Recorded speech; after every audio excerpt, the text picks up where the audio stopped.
Ambassador Sarah Chun stood in the grand chamber of the Galactic Council and felt the familiar weight of humiliation settle on her shoulders. Like an old coat she had worn too many times before, the Korthax delegate was speaking again, and his voice carried across the crystalline hall with that particular tone of contempt that had become so common in these proceedings. The mining installations in the Outer Veil have always belonged to Korthax territory, he declared, and his multiple eyes gleamed with something that looked very much like amusement. Your people are trespassing, and we have shown great restraint in merely removing them, rather than responding with the force such violations typically warrant. Chun watched the other council members and saw what she always saw these days, a mixture of boredom and indifference. The Vraxian representative was examining his datapad. Silicate Consortium's ambassador appeared to be in some form of meditative state. Not one species present seemed interested in defending humanity's legitimate claim to those mining outposts. She took a breath and prepared her response with the careful professionalism that 2 centuries of human diplomacy had refined into an art form. The Korthax Dominion knows full well that those installations were established under proper council protocols, she said, and kept her voice level and measured. The survey records clearly show that no prior claims existed in that region, and human corporations paid all the required fees and followed every regulation to the letter. The Korthax delegate made a sound that his translation device rendered as laughter. Perhaps your species should spend less time hiding behind regulations and more time defending what you claim to own, he said.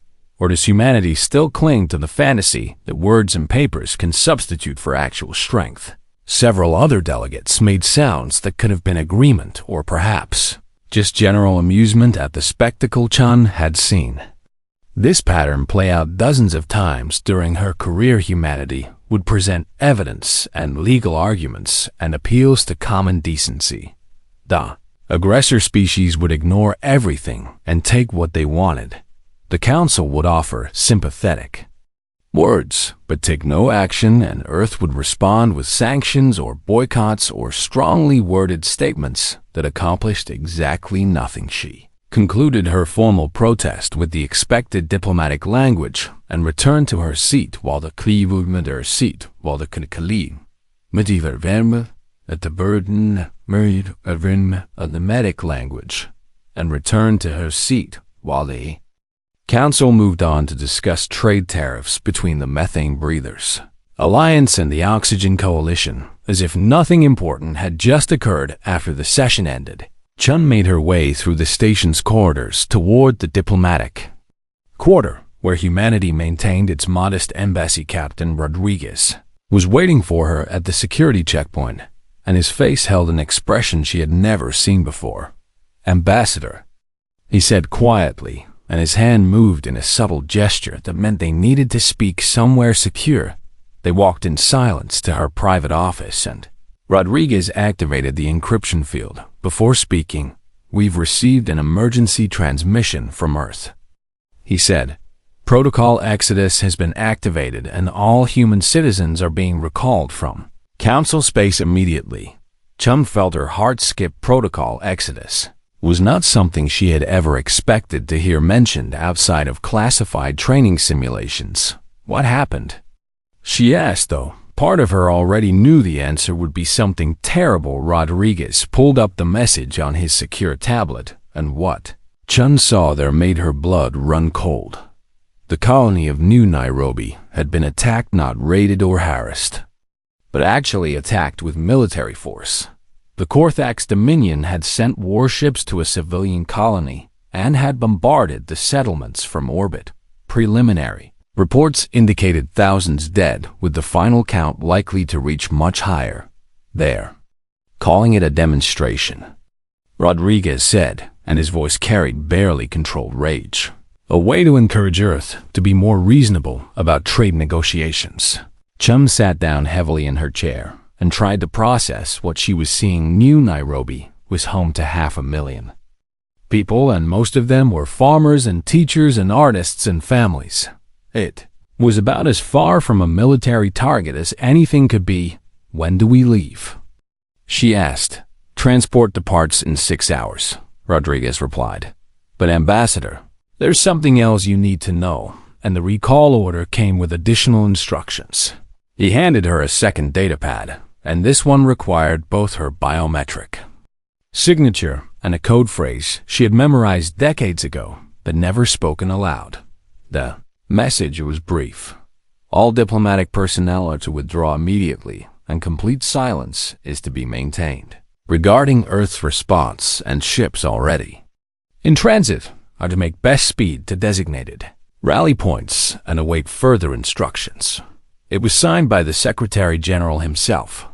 Chun read it 3 times and tried to understand what it meant. Earth had endured provocations for 200 years. They had swallowed insults and accepted losses, and always chosen negotiation over confrontation. The galaxy had come to see humanity as fundamentally passive and too civilized, or perhaps too weak to respond to aggression with anything more than protests. But this message suggested something different.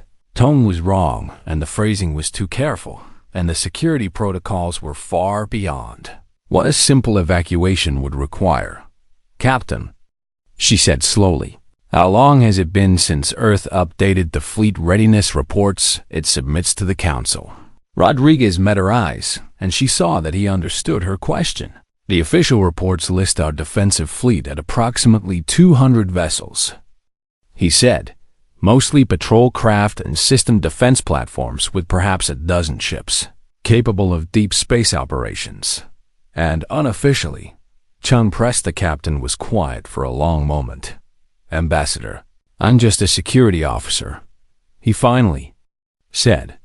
"But my brother serves in the Navy, and he hasn't been home in 15 years because he's been stationed at facilities that don't appear on any public registry." Chun felt a chill run down her spine. 15 years was a long time, and 15 years, multiplied by the millions of people in Earth's military services, meant there could be projects underway that the galaxy knew nothing about. She thought about humanity's history and all those centuries of warfare before they reached the stars. She thought about how every human child studied ancient battles and strategy and learned the lessons their ancestors had paid for in blood. She thought about the industrial capacity of 1,000 human worlds and what could be built if an entire species decided that peace had failed. "We need to pack," she said quietly. "And Captain, whatever happens next, I suspect the galaxy is about to learn something about humanity that we've been very careful not to teach." Over the next 72 hours, something unprecedented occurred across Council space. Humans simply vanished. Every embassy closed its doors. Every trade mission departed. Every cultural exchange program ended abruptly. Human civilians who had lived on alien worlds for generations packed their belongings and left with no explanation.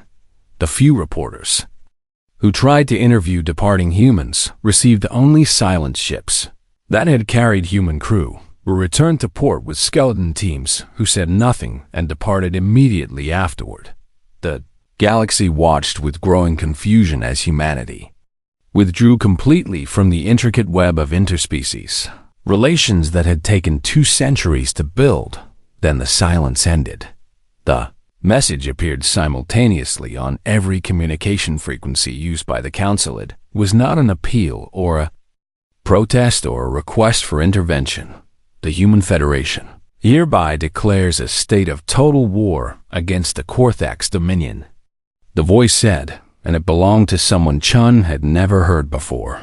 "All neutral species have 96 hours to evacuate designated war zones, and this warning will not be repeated, and mercy will not be shown to any who ignore it." The transmission ended and attached were coordinates marking vast regions of space as combat zones.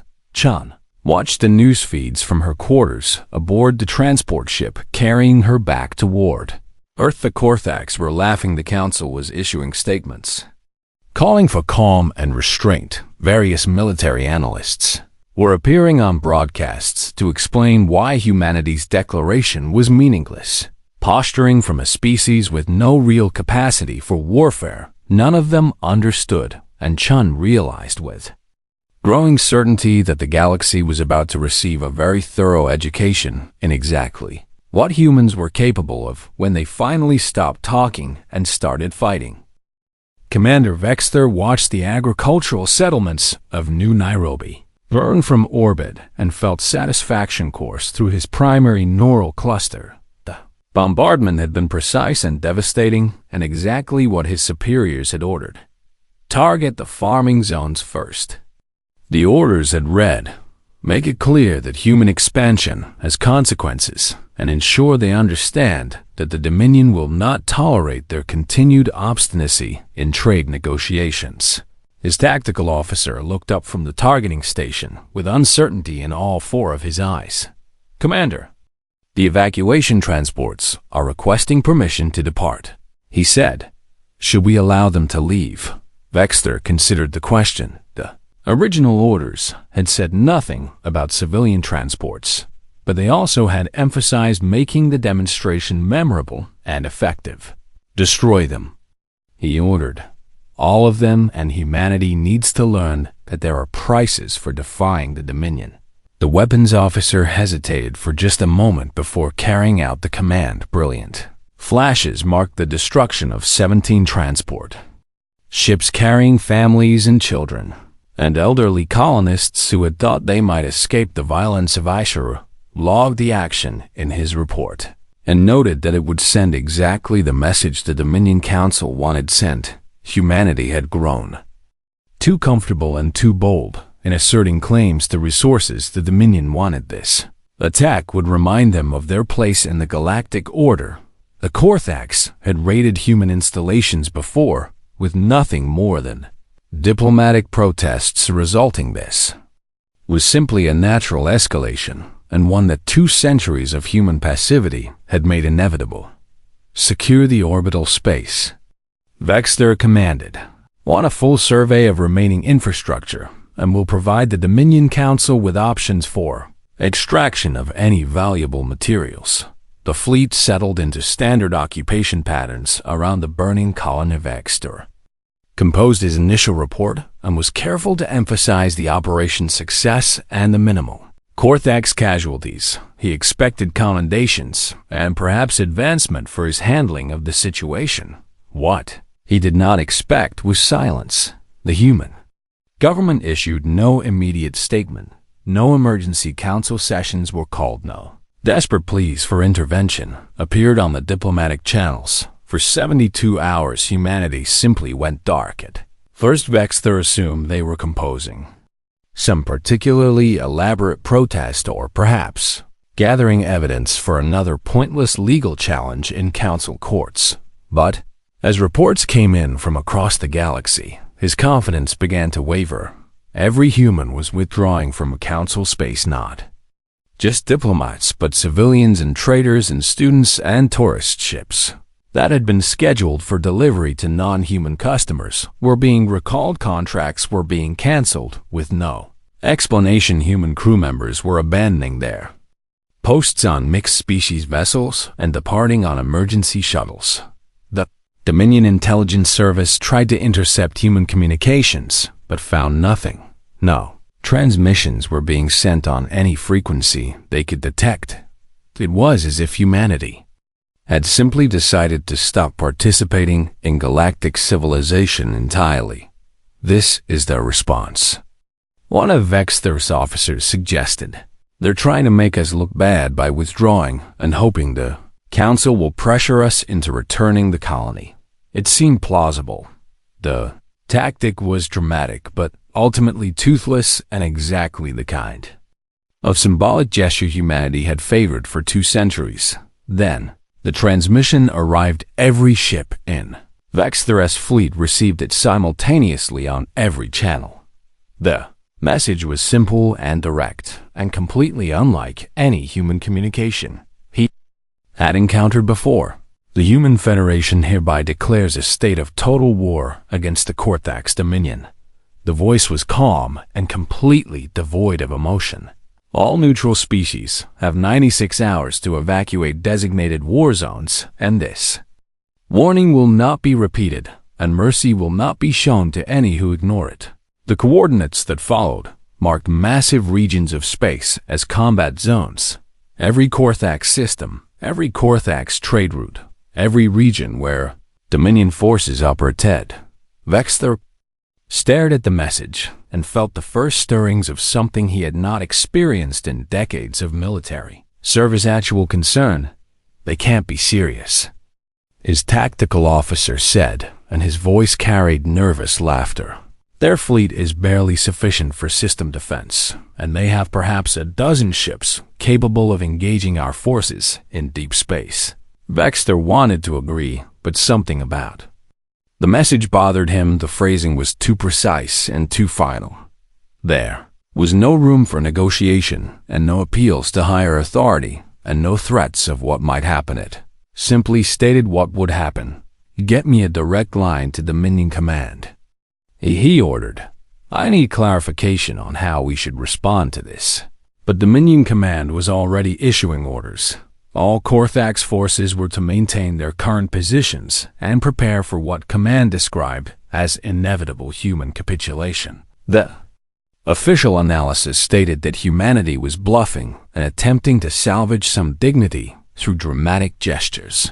They have no military capacity worthy of the name. The directive read, continue operations as planned and be prepared to accept their surrender when they realize the futility of their position. Vexter followed his orders because that was what commanders did. He kept his fleet in orbit around New Nairobi and waited for the human surrender that was surely coming. The 96-hour deadline passed with no human ships appearing anywhere near Korthax Space Intelligence reported that the evacuations had been completed and every non-Korthax vessel had departed the designated war zones. See, his tactical officer said with relief obvious in his voice. They evacuated, and now they're sitting in their own space, trying to figure out how to back down without losing too much face. Vexter wanted to believe that he really did, but then his sensor officer went very still, and when he spoke, his voice carried a tremor that Vexter had never heard before. Commander, he said slowly, I'm detecting faster-than-light signatures, and they're big, and really big. How many? Vexter demanded. The sensor officer worked his console for several seconds before responding. All of them, he finally said. I'm reading hundreds of signatures, and maybe thousands, and they're all heading directly for Korthax space. Vexter pulled up the sensor data on his own display and felt his blood run cold. The signatures were unlike anything in the Dominion database. The mass readings suggested vessels larger than anything humanity had ever displayed. They were moving with coordinated precision. It spoke of extensive planning and preparation. Battle stations. He ordered, and heard his voice crack slightly on the word. All ships prepare for combat, and get me that connection to Dominion Command now. When the connection finally came through, the officer on the other end was already dealing with reports from a dozen other commanders, all saying the same thing. Human fleets were appearing across the entire war zone. Simultaneously, hold your positions. The Dominion officer ordered. These are likely automated drones, or some kind of sensor deception, and humanity lacks the industrial capacity to field the kind of fleet these readings suggest. But Vexter was watching his sensors, and he knew with absolute certainty that what was approaching was neither drones nor deception. The human fleet dropped out of faster-than-light travel at the edge of New Nairobi's system, and for the first time in his career, Vexter understood what prey felt when it realized the hunter had finally arrived. The ships were enormous, massive vessels that dwarfed his heaviest dreadnoughts. Their hull configurations were unlike anything in Dominion records, and their energy signatures suggested power plants operating at levels that should have been impossible, and there were so many of them, receiving transmission from the human fleet. His communications officer announced Vexter activated. the channel and heard that same calm, emotionless voice from the declaration of war. Korthax vessels. You have one opportunity to surrender and power down your weapons and prepare to be boarded. Or be destroyed, and you have 60 seconds to comply. This is absurd. Vexther's tactical officer shouted. We outnumbered them at least 3-1 in this system. But Vexther was looking at the tactical plot and seeing things his officer was missing. The human ships had positioned themselves with perfect precision. Every angle of approach was covered, every possible escape vector was blocked, and their weapons were already locked onto every Korthax vessel. Power down weapons? Vexther ordered quietly. Prepare to be boarded. Commander, you can't be serious. The tactical officer protested. We haven't even fought. Vexther looked at his officer and spoke with absolute certainty. If we fight, we die, he said. Look at those ships and look at how they move, and tell me you think we have any chance at all. The officer looked and saw what Vexther had seen. Human fleet was not posturing or threatening. They were simply waiting with the patience of predators who knew their prey had nowhere to run. Vexther gave the order to stand down and watched as human boarding craft approached his flagship. He had started this day thinking he was delivering a message to an inferior species. He was ending it understanding that humanity had been sending a very different message for 2 centuries. They had been saying, please don't make us do this, and the galaxy had not listened.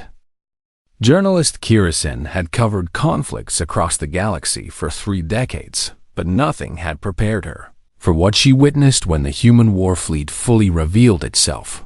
The Galactic Council had dispatched her along with observers from 17 other species to document what everyone assumed would be humanity's quick defeat and subsequent surrender. Instead, she found herself aboard the observation platform, watching something that would fundamentally change how every species understood their human neighbors. The human fleet designation was Task Force Retribution, and it consisted of vessels that should not have been possible. Kirsten pulled up the public records of human shipbuilding capacity and cross-referenced them. With what her sensors were detecting, nothing matched. According to Council filings, humanity possessed perhaps 200 military vessels, with the largest being destroyer-class ships suitable for system patrol and defense. What she was looking at suggested a completely different reality. Those are dreadnoughts, the Vraxian military observer said, and his voice carried stunned disbelief. Multiple dreadnoughts and supercarriers and heavy cruisers by the dozens. And how did they build this? Without anyone knowing. The human fleet had names painted on their hulls in letters large enough to read from thousands of kilometers away. Consequences. Read the largest vessel and a ship so massive it could have housed a small city. Long memory. Declared another dreadnought. Final warning, said a carrier that was launching fighter craft in numbers that exceeded most species' entire aerospace forces. They've been planning this, Kirsten said quietly as she recorded everything. For how long, though, and where did they hide the shipyards? The answer came from an unlikely source. A young human ensign as liaison to the observation platform had been standing quietly in the corner, but now he spoke. 200 years. He said, we've been building since first contact. Every observer turned to stare at him. That's impossible, the Silicate delegate stated. The resource requirements alone would be visible in your economic data, and the Council monitors such things. The ensign smiled, and it was not a pleasant expression. We're very good at accounting, he said. Every colony world has been contributing, and every industrial platform has been running extra shifts, and every human has known that someday someone would push too far, and we needed to be ready. Kirsten thought about the implications.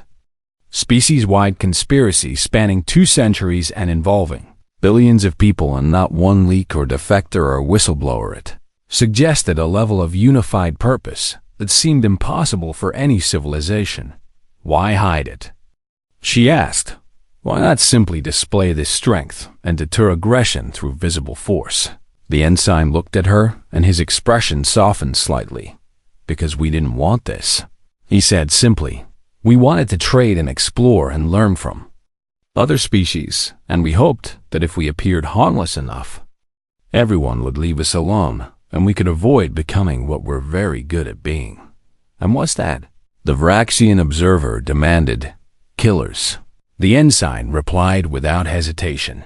"Humans have been killing each other since before we discovered fire, and we've refined it into an art form across millennia, and we spent 200 years trying to be something better." The first engagement began while they were still processing his words.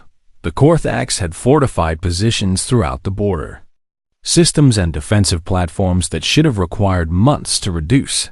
The human fleet hit them simultaneously, across a front spanning dozens of light-years. Skyrazin watched the tactical displays and tried to comprehend what she was seeing. The human attack was not just coordinated, but mathematically precise. Every defensive platform was engaged at exactly the same moment.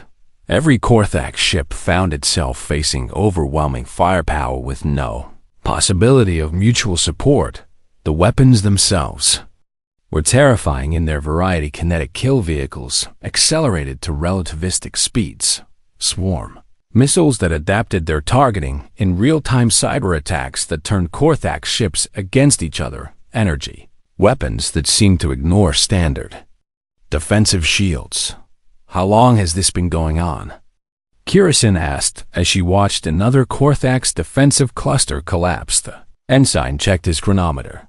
4 hours and 23 minutes. He said, "We expect to have secured the border systems within the next 2 hours. The Vraxian observer made a choking sound. "That's impossible," he insisted. "Those fortifications took the Korthax decades to build, and they should be able to hold for months even against superior forces. They were built to counter conventional tactics." The ensign explained. "Humanity studied every major conflict in galactic history, and we identified the patterns, and we built our doctrine around exploiting them." Kirasin began to understand. The galaxy had been fighting the same way for millennia, because certain approaches worked and certain defenses were effective. Humanity had observed all of it, and then designed their military specifically to break those patterns. She watched as a Korthax battle group attempted a standard pincer maneuver and walked directly into a trap that suggested the humans had predicted their response weeks in advance. "You're not just defeating them," she said slowly. "You're teaching them that everything they know about warfare is obsolete." The ensign nodded. "Every battle we fight is being broadcast to Korthax command," he said. "We want them to see that resistance is futile, and not because we're stronger, but because we think differently." The Korthax sued for peace on the third day. Their transmission was desperate and promising immediate withdrawal from all disputed territories and reparations for damages and acceptance of any terms humanity wished to impose. The human response came from Fleet Admiral Jang, and his message was broadcast across the entire galaxy. "You had 200 years to make peace," he said, and his voice carried no anger or satisfaction. "You chose war, and now you will experience what war with humanity actually means. And we will accept your surrender when we are finished." The war continuity followed the human fleets and documented everything. She watched them systematically dismantle Korthax military infrastructure with surgical precision. She saw them enforce humanitarian corridors to evacuate civilians from combat zones. She observed their treatment of prisoners, which exceeded Council standards by significant margins. It was the combination that disturbed her most. Humans could wage total war with unprecedented efficiency while simultaneously maintaining strict ethical guidelines. They destroyed military targets with ruthless effectiveness, but went to extraordinary lengths to avoid civilian casualties. "You're fighting a different kind of war," she told the ensign during one of their conversations. "Everyone else either goes all in on destruction or tries to fight limited engagements, and you're doing both somehow." The ensign looked tired. The war was taking a toll on everyone, including The human forces, we've been fighting ourselves for thousands of years, he said. We know exactly how terrible war can be, and we know all the ways it can corrupt those who wage it. And so we built rules, and we follow them even when it would be easier not to. Why? Kirisin demanded. If you're already at war and already killing, why limit yourselves? The ensign was quiet for a long moment. Because we want to be able to look at ourselves in the mirror when this is over, he finally said. Because we want to rebuild something better after the fighting stops, and because if we become the monsters we're fighting against, then everyone loses, including us.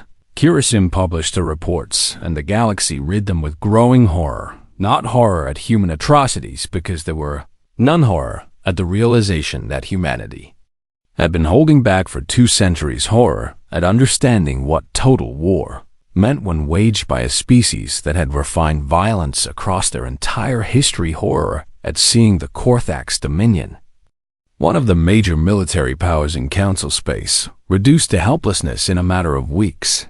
The Council called emergency sessions. Species that had viewed humanity with contempt began issuing apologies for past slights.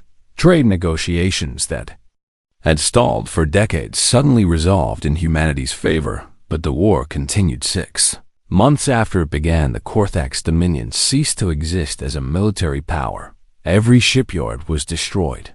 Every weapons foundry was reduced to rubble. Every orbital defense platform was dismantled, and through it all civilian casualties remained remarkably low, because the humans had planned for that too. When Fleet Admiral Jang finally accepted the Korthax surrender, he did so aboard his flagship at a ceremony that Kirisin attended.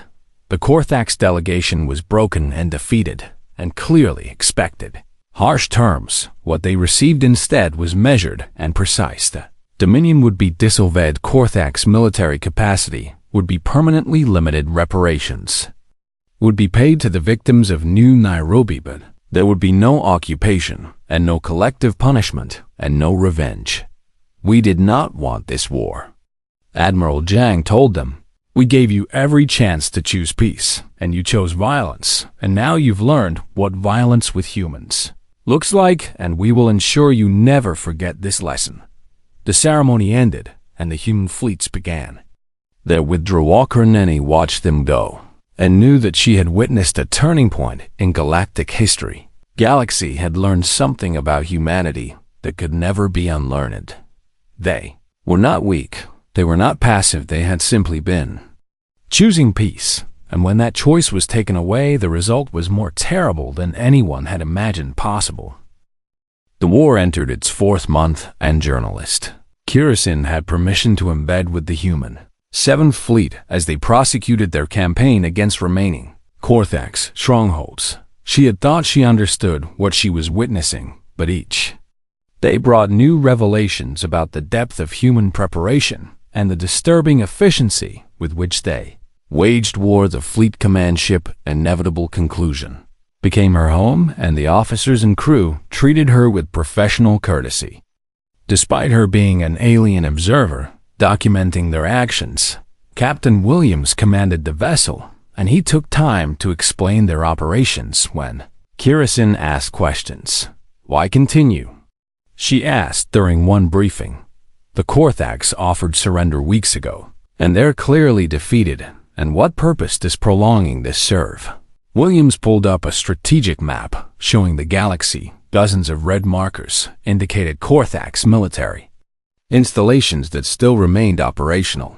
They offered to surrender while retaining 70% of their military infrastructure.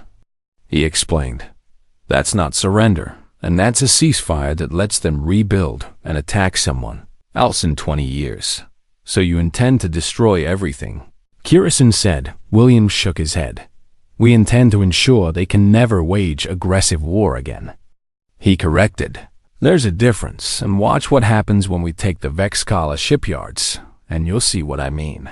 The assault on Vexcala came 3 days later. The shipyards were massive orbital constructions capable of producing Dreadnought-class vessels and heavily defended by both fixed installations and mobile Fleet Element's Kirasny watched from the observation deck as the human attack unfolded with that same mathematical precision she had come to expect, but it was what happened after the fighting that made her understand human engineering teams moved in immediately and began systematic demolition of the military production facilities, but the civilian commercial docks remained untouched. The residential sections for workers were carefully preserved. The medical facilities continued operating with human support.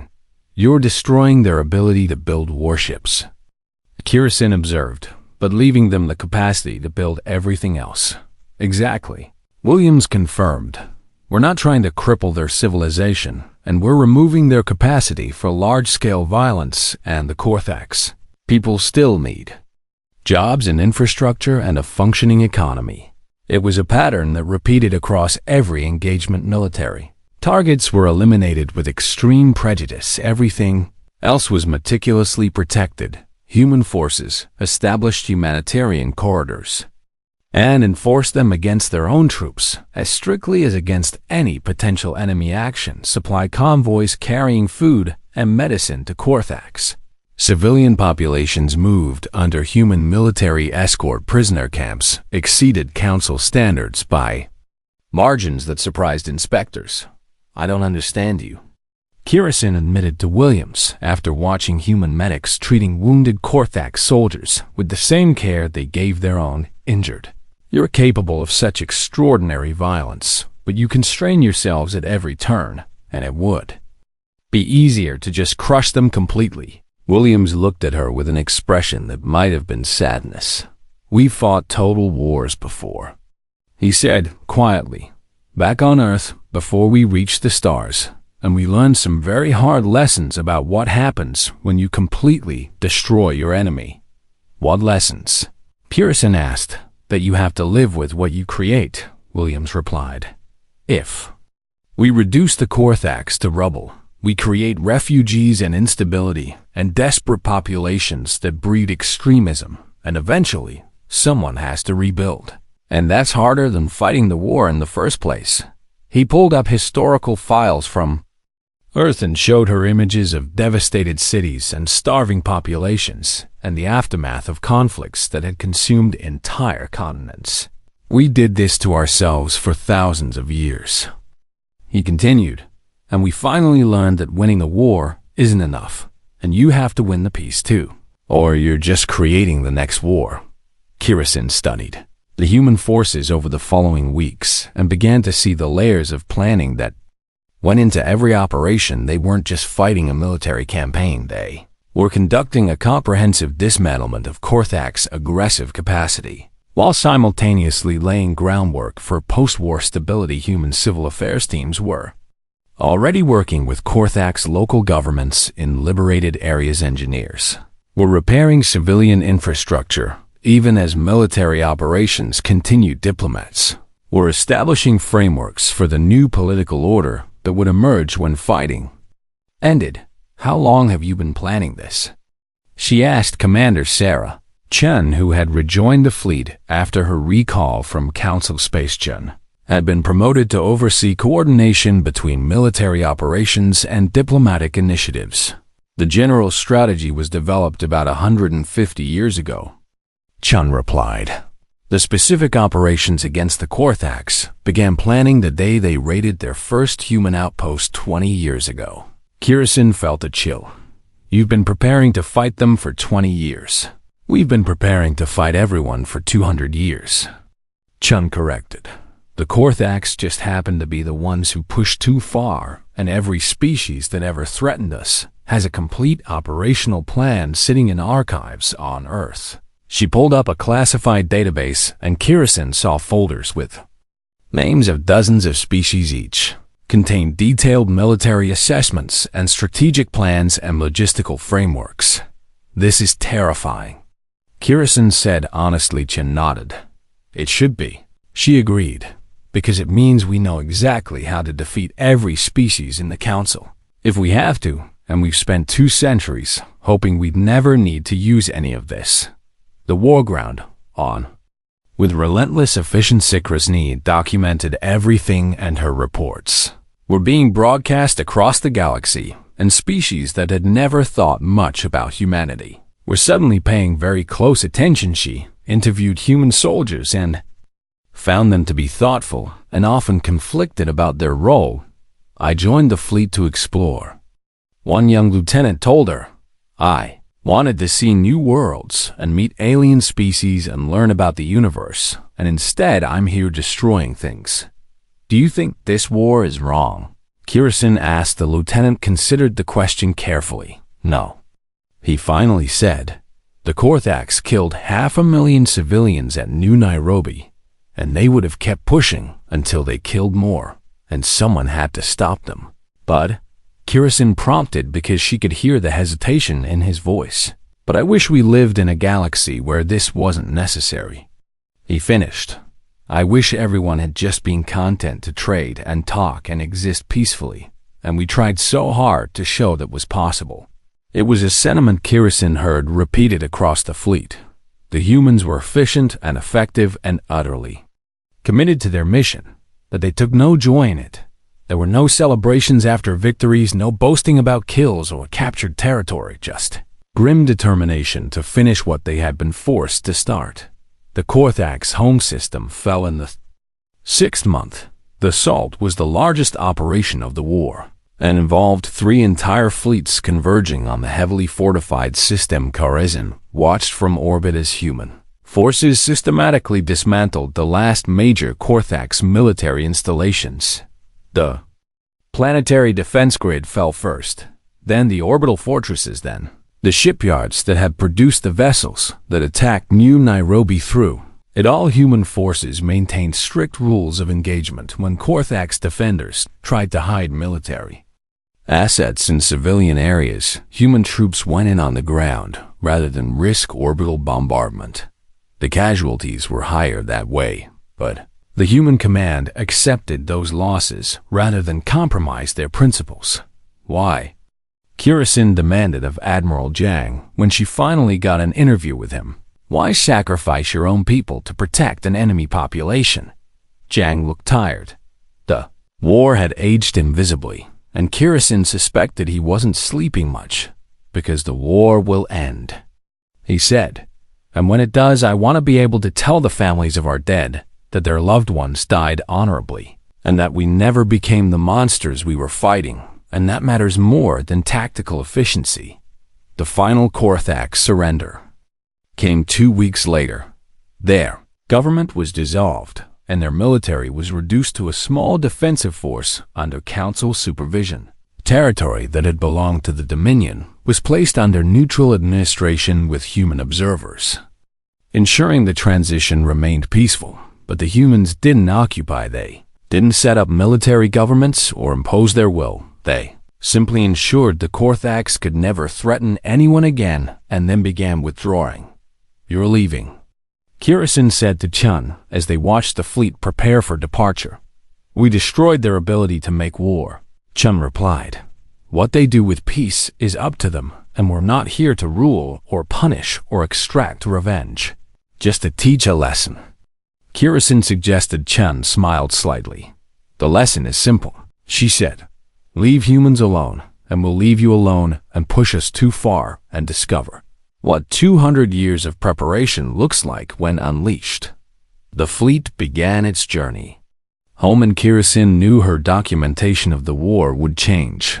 Galactic politics forever. Humanity had demonstrated something the galaxy needed to see.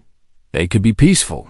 They could be diplomatic. They could be patient. But when forced to fight, they were utterly terrifying in their combination of capability and restraint. The war was over, but the galaxy would never see humanity the same way again. 5 years after the war ended, Ambassador Sarah Chun stood in the Galactic Council chamber and noticed how different everything felt. The chamber itself hadn't changed, but the atmosphere was completely transformed from that day she had endured humiliation over the Korthax seizure of mining outposts. When she spoke now, the other delegates listened with an attention that bordered on nervous. The Human Federation appreciates the Council's prompt resolution of the border dispute with the Methane Collective, she said. and her tone remained professional and measured. "We're pleased that negotiation proved sufficient to reach an equitable solution." The Methane Collective's ambassador practically tripped over his words, agreeing and assuring everyone that no offense had been intended, and that the collective deeply valued its relationship with humanity. Chen sat down and caught the eye of the Vraxian delegate, who gave her a small nod of acknowledgement. The contrast with 5 years ago was almost absurd. Back then, species had ignored human complaints and dismissed human protests and generally treated Earth representatives as irrelevant to serious galactic politics. Now every trade agreement was honored to the letter, every territorial boundary was scrupulously respected, every human proposal in council received serious consideration, even from species that disagreed. It wasn't because anyone suddenly loved humanity. Chen understood that clearly. It was because everyone had seen what happened when you pushed humans too far. The war had been documented in excruciating detail by journalists like Kirisin, and her reports had been broadcast across every species news networks. Everyone knew about the hidden fleets. Everyone understood the depth of human planning. Everyone had watched the systematic dismantlement of a major military power in 6 months, and everyone had learned the lesson after the session. Chen walked through the station's diplomatic quarter and reflected on how much had changed. 5 years ago, she had been one voice among hundreds, trying to be heard above the noise of galactic politics. Now, she was the Secretary General of Human Affairs, and when she spoke, the galaxy listened. Position had come with responsibilities she never wanted there. Were still humans who thought Earth should have occupied Korthak's space. There were those who believed the war hadn't gone far enough. There were those who wanted humanity to use its demonstrated military power to reshape the entire galactic order. Chen had spent 5 years arguing against all of those positions. We fought to defend ourselves and protect others from aggression. She had told the human parliament during one heated debate not to become the galaxy's police force and not to impose our will on others. And if we lose sight of why we built that fleet in the first place, then we become exactly what we fought against. It had been a close vote, but Parliament had ultimately agreed to maintain the pre-war policy of minimal military intervention. The fleets remained. Shipyards continued operating. The training never stopped, but humanity used its power primarily through deterrence rather than action. Chen met with the Korthak's ambassador later that day. The position had been created 3 years ago, when the Korthaks were finally allowed to establish limited diplomatic representation. Ambassador Kelvar was young for a Korthaks, and he hadn't been born when the war began. Secretary General Chen. He greeted her with proper formality. "Thank you for agreeing to meet." They sat in one of the neutral conference rooms, and Chen waited for him to begin. "My government wishes to know if humanity would consider supporting our petition for limited military expansion," Kelvar said carefully. "The council oversight has been helpful, but we feel constrained in our ability to patrol our own trade routes against piracy." Chen had known this request was coming. The human intelligence services were very good at their job, and they had predicted this conversation almost word for word. "How limited?" she asked. Culver provided specifications, and Chen reviewed them thoughtfully. The proposal was actually quite reasonable and well below the thresholds that would enable any sort of aggressive action. "I'll recommend approval," she said. "But Ambassador, you understand that human monitoring will continue?" "Of course," Kelvar agreed quickly. "We have no objection to verification, and transparency is important given our history." Chen studied the young diplomat and saw genuine sincerity in his expression. The Korthaks as a people had been changed by the war in ways that were still unfolding. Their entire society had been forced to reckon with the consequences of their previous government's aggression. "Your people have made significant progress," Chen said. "The reconciliation efforts with the new Nairobi survivors have been particularly noted." Kelvar looked down at his hands. "Nothing can undo what was done. he said quietly.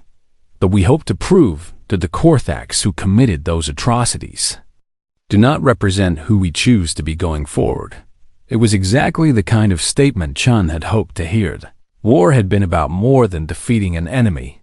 It had been about creating the possibility of something better afterward.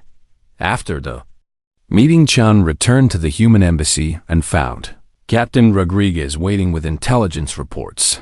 He was a rear admiral now and head of human security operations in Council space. The monitoring shows no concerning activity.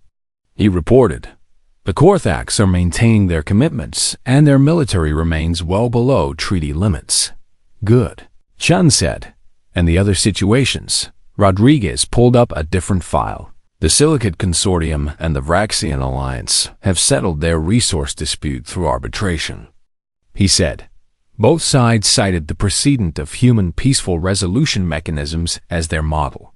Chun allowed herself a small smile. That was the kind of change she had hoped the war might produce, not fear of human power, but recognition that there were better ways to resolve conflicts. The Council is also moving forward with the Civilian Protection Accords. Rodriguez continued, 17 species have signed already, and more are expected. The Accords were humanity's major diplomatic initiative in the post-war period. They established strict protections for civilian populations during conflicts and created enforcement mechanisms with actual authority. It was the kind of reform that had been impossible before the war. Species were rushing to sign because they knew what happened to those who targeted civilians. Chen reviewed the rest of the reports and then dismissed Rodriguez for the evening. She stood at the window of her office and looked out at the Council station. Thousands of species living and working together, trading and negotiating and occasionally arguing, but doing it all peacefully. That was what the war had been about. Not conquest or revenge, but creating space for this to continue. Her secure terminal chimed with an incoming message from Earthfleet. Admiral Jiang was retiring, and the ceremony would be held next month. Shan made a note to attend. Jiang deserved recognition for his leadership during the war, but more importantly for his insistence on restraint, even when some had called for more aggressive action. The next day, Chun gave a speech to the full council. It was the 5-year anniversary of the war's end, and tradition called for remembrance. 5 years ago, humanity was forced into a conflict we had spent 2 centuries trying to avoid. She began. We fought that war with every capability we possessed, but we never lost sight of our ultimate goal, which was not victory, but peace. She looked around the chamber at representatives of hundreds of species. The galaxy learned something about humanity during those 6 months. She continued, "You learned that we possess significant military capacity, and that we're capable of using it effectively, and that we will defend ourselves and our allies without hesitation." Some delegates shifted uncomfortably. "But I hope you also learned something else," Chun said. "That we use force only as a last resort, and that even in war we maintain our principles, and that our goal is always to create conditions for lasting peace, rather than temporary dominance." She paused to let that sink in. The Galactic Council has changed in the past 5 years. She noted, the Civilian Protection Accords represent real progress, and trade disputes are being resolved more fairly and smaller. Species have more voice in these chambers. These changes didn't happen because humanity demanded them, but because everyone recognized that a galaxy built on respect and fairness serves everyone's interests better than one built on which species can project the most force.